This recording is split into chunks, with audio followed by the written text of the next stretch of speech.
कड़ाके की गर्मी पड़ रही है और ऐसे में पेयजल समस्या से भी लोग ग्रसित हो रहे हैं। निगम के पास कई तरह के प्लान हैं, चूँकि कई बार मैराथन बैठक भी नगर आयुक्त ने कर रखी थी अधिकारियों संग, और इस बार गर्मी में किसी को पेयजल संकट से जूझना ना पड़े, साथ ही जल संचय को लेकर क्या कुछ प्लान है।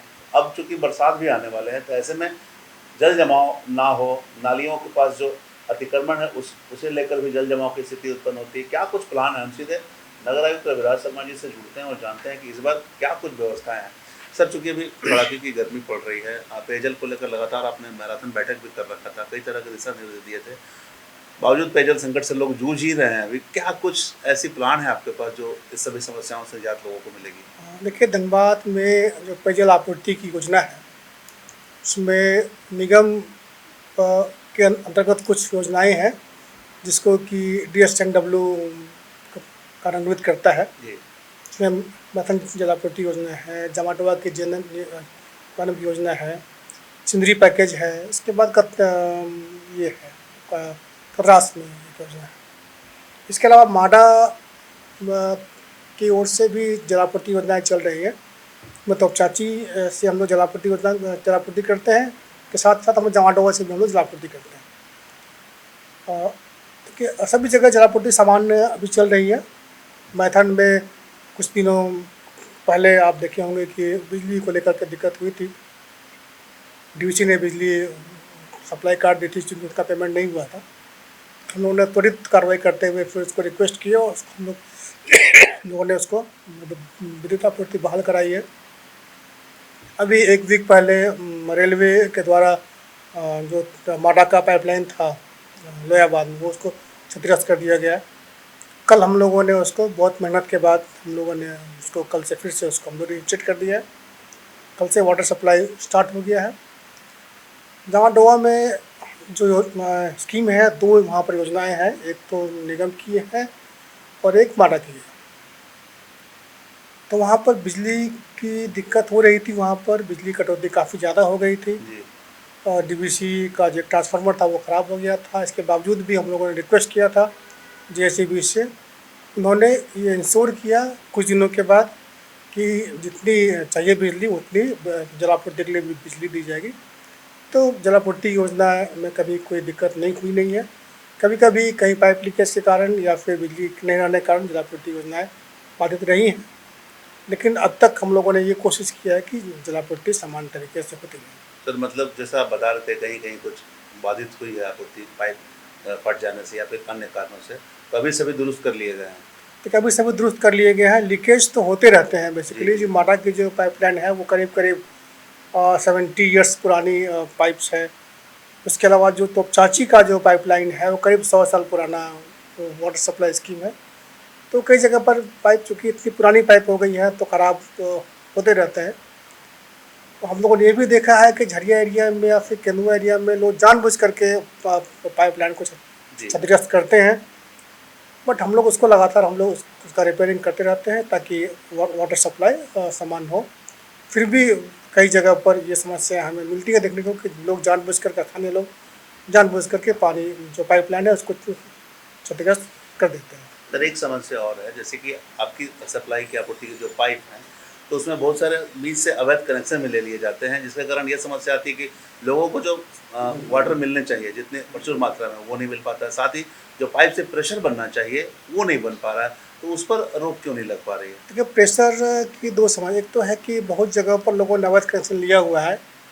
हम लोगों ने डेडिकेटेड टीम भी बनाई हुई है इसको चेक करने के लिए। वो टीम हमारे साथ लगातार चेक कर रही है और जो अवैध कनेक्शंस हैं उसको काट रही है, उसको पेनल्टी भी कर रही है।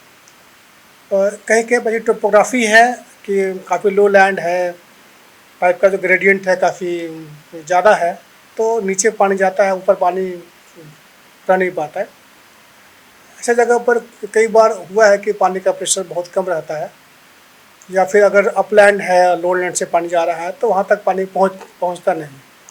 तो ऐसी जगह में समस्याएं हैं इसकी प्रेशर की। तो हम लोग ये कोशिश कर रहे हैं जहाँ जहाँ संभव हो पा रहा है, हमारा LNT से चाहे हम लोग कोशिश कर रहे हैं कि उस पाइपलाइन को हम लोग दुरुस्त कर दें।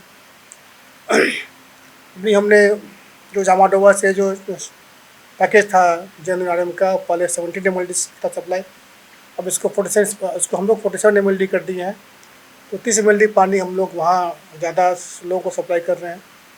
मेथड से भी हम लोग के पास 55 था, अभी 62-63 MLD हो रहा है, तो 7-8 MLD पानी यहाँ से भी सप्लाई हम लोग अभी कर रहे हैं। सर जल आपको बता, इसके साथ ही बता रहे हैं LNT की एक योजना है।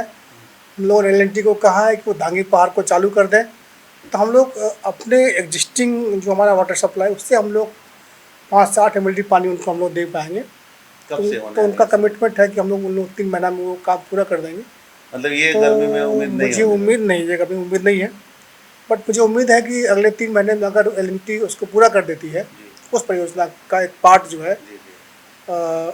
तो हम लोग 5-7 MLD पानी और कुछ एरिया में दे पाएंगे जहाँ भी पानी की दिक्कत हो रही है या पानी वहाँ पर नहीं है। मतलब अभी जो समस्या से जूझ रहे हैं लोग, तो उस समस्या से निजात निजात मिल जाए। इसके साथ ही देखिए हम लोगों ने दामोदरपुर और जलालपुर तक भी पानी हम लोग ले गए हैं। जी। तो हमारी कोशिश है कि नए नए इलाकों में पानी हम लोग दे पाएँ। सर जल संचय को लेकर भी कई तरह के प्लान किए गए, लेकिन तालाबों का अतिक्रमण हो जा रहा है, तो नगर निगम अपने क्षेत्र में कैसे इस अतिक्रमण को मुक्त करवाने में सफलता हासिल करेगी? देखिए, उपायुक्त महोदय की अध्यक्षता में कमेटी गठित है, जिसमें हाई कोर्ट में एक PI हुआ था, उसका जजमेंट है कि किसी भी तालाब का अतिक्रमण ना हो, खासकर शहरी क्षेत्रों में, और वो प्रदूषित नहीं हो।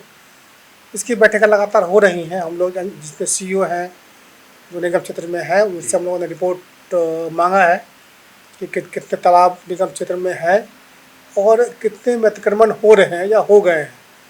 तो रिपोर्ट कुछ जगह से आए हैं, कुछ और रिपोर्ट आने बाकी हैं। ये मीटिंग कल भी हुई थी।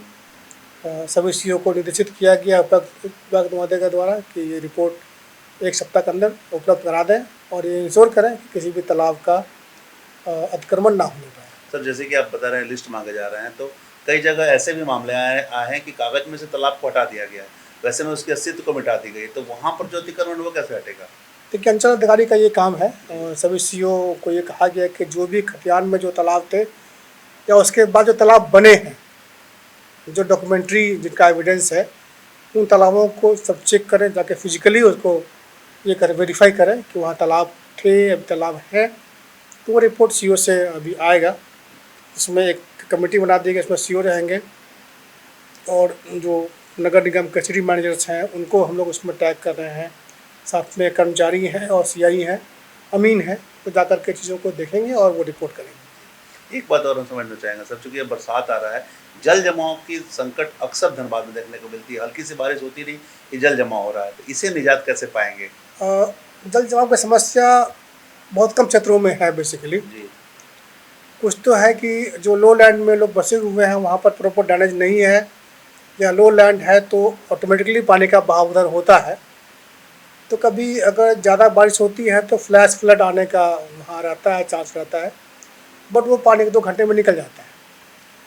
निगम ने उसके बाद भी कई नाले बनाए हैं। पिछले बरसात का जो हमारा एक्सपीरियंस था, कई नाले हम लोगों ने बनाए हैं, और जितनी नालियाँ ऑलरेडी हैं यहाँ पर छोटी बड़ी, उनकी हम सफाई हम लोग करा दिए हैं। सफाई लगातार जारी है, और दिक्कत ये हो रही है कि हम लोग सफाई करते हैं, वो 1 हफ्ते में फिर से वो चौक हो जाता है। जो शहर के लोग हैं अपना कचरा नालियों में फेंकते हैं, तो उनको जागरूक होना पड़ेगा कि वो कचरा नाली में ना फेंकें, और नाली में फेंकने से उन्हें ही दिक्कत होगी, उन्हीं के एरिया में वो वाटर लॉगिंग का प्रॉब्लम होगा। तो मेरा उनसे अपील या अनुरोध है कि जो कचरा है वो नाली में ना फेंकें, और निगम लगातार ये कोशिश कर रहा है कि नालियों की सफाई हो, और हम लोग इस पर इंश्योर करेंगे। कोशिश रहेगी हमारी कि कहीं भी वाटर लॉगिंग नहीं हो। अगर होती भी है तो हमने QRT टीम बनाया है, जिसमें कुछ सफाई कर्मचारी हैं, सिटी मैनेजर्स हैं, पर्यवेक्षक हैं। हमने हर एक अंचल में 1 JCB, 2 ट्रैक्टर वो दे करके रखा हुआ है, और ड्राइवर वो वहाँ पर रहेंगे, और सेकंड हाफ में भी रहेंगे, इवनिंग में रहेंगे, ताकि ऐसी कोई समस्या आती है तो उसको हम लोग निजात पा सकें। सारी टीम तैयार रहेगी, ऐसी समस्या होगी तो 1-2 घंटे हाँ, में बिल्कुल 1-2 घंटे में हम लोग उसको तैयार करेंगे। नाली पर अतिक्रमण की भी समस्या है, ये भी एक कारण हो रहा है जल जमाव का। क्योंकि नालियों के ऊपर अतिक्रमण से हम लोग इनकार नहीं करते हैं, ये अतिक्रमण काफ़ी पुराना है। हम लोग लगातार ये कोशिश कर रहे हैं कि नालियों पर जो अतिक्रमण है उसको हटाया जाए। कपरास में अभी हमने देखा है कि नालियाँ बहुत पहले बनी थी, 20-30 साल पहले नालियाँ बनी थी, उसके ऊपर जिला परिषद ने दुकानें बना दी और उनसे लोग रेंट ले रहे हैं। ये होनी नहीं चाहिए थी। अब दुकानें बनी हैं, जिला परिषद ने दुकानें बनाई हैं, उनसे वो रेंट लिए हैं, ले रहे हैं, उनको लोगों ने अलॉट किया है, तो वो नाली अभी चौक हो गया है। तो हम लोग नई नाली हम लोग बना रहे हैं। तो मतलब जिला परिषद ने अगर रेंट ले रहा तो क्या सफाई जिला परिषद कराएगी या निगम कराएगी? देखिए, सफाई वो निगम का क्षेत्र तो निगम कराएगी, लेकिन नाली के ऊपर दुकानें बनाना गलत है। तो वो जिला परिषद दुकानें बनाई थी कटरास में। अभी हम लोगों के पास उसका एविडेंसेस भी है कि नाली के ऊपर लोगों ने दुकानें बनाई थी। जिला परिषद के लोगों से अब हम उससे हम लोग बात करेंगे, हम लोग नाली के ऊपर दुकानें ना हो। वो तो लोगों ने पूर्व में किया, अब तो हम लोग अभी तो हम लोग नहीं होने दे रहे हैं, लेकिन पूर्व में किया था। झरिया में समस्याएं हैं, पिछले 25-30 सालों से झरिया में नाली के ऊपर लोग दुकान बना कर रहे हैं। हम लोग कोशिश कर रहे हैं कि नालियों की सफाई हम लोग सही तरीके से करा पाए, और हम लोग कोशिश कर रहे हैं कि अतिक्रमण भी वहाँ से हटे। सर, कुछ इलाके ऐसे भी हैं जहाँ नगर निगम का क्षेत्र नहीं है, लेकिन वहाँ भी जल जमाव हो जा रहा है। पिछली बार बारिश में भी ऐसी कंडीशन हुए थे।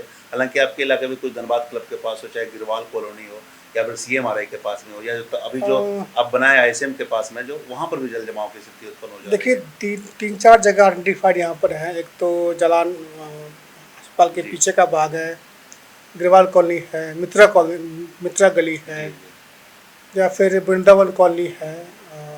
उस जगहों पर श्याम विहार है। यहाँ पर हमारा एक्सपीरियंस है कि जल जमाव होता है। तो हम लोग गिरवाल कॉलोनी में नई नाली हम लोग बना रहे हैं। नहीं, सॉरी, मित्रा गली में हम लोग नई नाली बना रहे हैं। गिरवाल कॉलोनी की हम लोग समस्या से अवगत है। पीछे चूँकि रेती लैंड है, वहाँ नालियाँ सकड़ी हो गई हैं, तो पानी निकलने में वहाँ दिक्कत होती है। हम लोग कोशिश करेंगे कि उसको हम लोग ठीक करें। जलान अस्पताल के पीछे का भी यही स्थिति है, नालियाँ पीछे सकड़ी हो गई हैं, ज़मीन रेती है, लोगों ने अपने घर बना लिए हैं, तो वहाँ वो दिक्कत हो रही है। श्याम विहार कॉलोनी का हमारा एक्सपीरियंस है, वहाँ हम लोग नालियाँ इस बात हम लोग सेंक्शन किए हैं, नालियाँ बन रही हैं। ये सर, धैया के पास जो नाला बने थे जहाँ जल जमाव हो जा रहा था, तो अब तो चूँकि रोड बन गए तो सभी ठीक है, लेकिन जैसे ही ISM की तरफ जाने के रास्ते है, वहाँ भी जल जमाव की स्थिति उत्पन्न हो जा रही है। धैया के पास जो रानी बांध के सामने जो रोड है, उस पर जल जमाव पिछले बार हुआ था।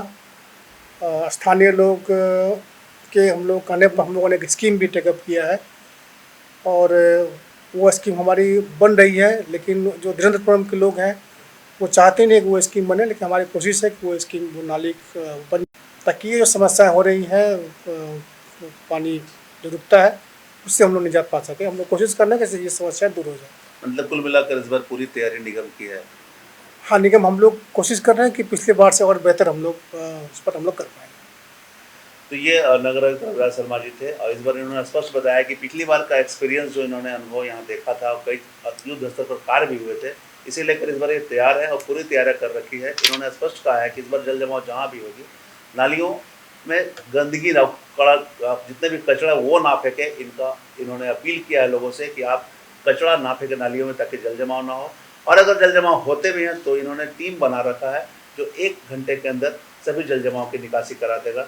साथ ही जो नालियों पर अतिक्रमण है, उसे भी हटाने की कवायद की जा रही है। कुल मिलाकर इस बार बृहद पैमाने पर निगम की तैयारियां हैं, और बरसात में जल जमाव की स्थिति उत्पन्न ना हो, इसे लेकर दिशा निर्देश दिए गए। साथ ही पेयजल आपूर्ति सुचारू हो, इसे लेकर भी इन्होंने बताया है कि अलग अलग प्रकार के कार्य किए जा रहे हैं। जो पाइपलाइन में लीकेज है, उसकी मरम्मतीकरण किए जा रहे हैं टाइम टू टाइम, और हर तरह से अधिकारी इनके दुरुस्त रहते हैं, ताकि धनबाद वासियों को एक स्वच्छ और सुंदर वातावरण में सभी सुविधाएं मिले। हम तमाम इससे जुड़ी खबरों से लगातार आपको अपडेट करवाते रहेंगे। कैमरामैन संजय के साथ धीरेन्द्र, मिरर मीडिया, धनबाद।